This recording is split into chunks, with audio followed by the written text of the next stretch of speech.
हे ख्रिस्त की शांति सदा मेरे साथ रहे। आज 2 अक्टूबर 2024 से दिन है बुधवार।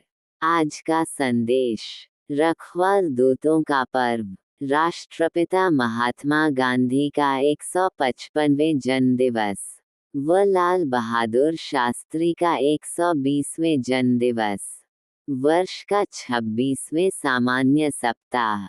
आज का दिन, रखवाल दूतों का पर्व। प्रथम बाइबल पद पर बोले व कहें। स्तोत्र पाठ अध्याय 91 पद संख्या 1 से 6 में। जो परम प्रधान के छाए हुए स्थान में बैठा रहे, वह सर्वशक्तिमान की छाया में ठिकाना पाएगा। मैं यहोवा के विषय कहूँगा, वह मेरा शरण स्थान और गढ़ है। वह मेरा परमेश्वर है, जिस पर मैं भरोसा रखता हूँ। वह तो तुझे बहेलिये के जाल से और महामारी से बचाएगा। वह तुझे अपने पंखों की आड़ में ले लेगा, और तू उसके परों के नीचे शरण पाएगा। उसकी सच्चाई तेरे लिए ढाल और झिलम ठहरेगी। तू न रात के भय से डरेगा, और न उस तीर से जो दिन को उड़ता है, न उस मरी से जो अंधेरे में फैलती है, और न उस महारोग से जो दिन दोपहरी में उजाड़ता है। इस भजन का अर्थ, परमेश्वर का आश्रय। ये भजन हमें बताता है कि परमेश्वर हमारा आश्रय और गढ़ है। जब हम परमेश्वर के पास आते हैं, तो हम सुरक्षित होते हैं। परमेश्वर की रक्षा। परमेश्वर हमें हर तरह के खतरे से बचाता है, चाहे वह शारीरिक हो या आध्यात्मिक। परमेश्वर का विश्वास। ये भजन हमें परमेश्वर पर विश्वास करने के लिए प्रोत्साहित करता है। जब हम परमेश्वर पर विश्वास करते हैं, तो हम शांति और सुरक्षा महसूस करते हैं। द्वितीय बाइबल पद पर बोले। वह अध्याय 10 व 11 में बोले। इसलिए कोई विपत्ति तुझ पर न पड़ेगी, न कोई दुख तेरे डेरे के निकट आएगा, क्योंकि वह अपने दूतों को तेरे निमित्त आज्ञा देगा, कि जहाँ कहीं तू जाए वे तेरी रक्षा करें। इन पंक्तियों का अर्थ, कोई विपत्ति तुझ पर न पड़ेगी, न कोई दुख तेरे डेरे के निकट आएगा। ये शब्द हमें बताते हैं कि परमेश्वर की सुरक्षा इतनी पूर्ण है कि कोई भी विपत्ति या दुख हमारे पास नहीं आ सकता। हमारा डेरा, यानी हमारा जीवन, परमेश्वर की सुरक्षा में पूरी तरह से घिरा हुआ है, क्योंकि वह अपने दूतों को तेरे निमित्त आज्ञा देगा, कि वे तेरे सब मार्गों में तेरी रक्षा करें। ये पंक्ति हमें बताती है कि परमेश्वर हमें सुरक्षित रखने के लिए अपने स्वर्गदूतों का उपयोग करता है। ये स्वर्गदूत हमारे हर कदम पर हमारी रक्षा करते हैं और हमें हर तरह के खतरे से बचाते हैं। तृतीय बाइबल पद पर बोले। वह अध्याय 102:21 में। तब लोग सियोन में यहोवा के नाम का वर्णन करेंगे, और यरूशलेम में उसकी स्तुति की जाएगी। इस पद का महत्व, शाश्वत आशा।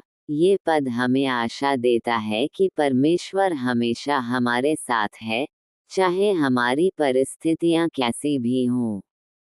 परमेश्वर की महिमा। ये पद हमें परमेश्वर की महिमा और उसकी शक्ति की याद दिलाता है। विश्वास का निर्माण। ये पद हमारे विश्वास को मजबूत करता है और हमें परमेश्वर पर अधिक भरोसा करने के लिए प्रेरित करता है। आधुनिक जीवन में प्रासंगिकता। आज की दुनिया में, जब हम अक्सर अस्थायी चीजों पर ध्यान केंद्रित करते हैं, तो ये पद हमें याद दिलाता है कि परमेश्वर ही एकमात्र स्थायी चीज है। जब हम जीवन की चुनौतियों का सामना करते हैं, तो हम इस आश्वासन में शांति पा सकते हैं कि परमेश्वर हमेशा हमारे साथ है। आखिरी बाइबल पद पर बोले।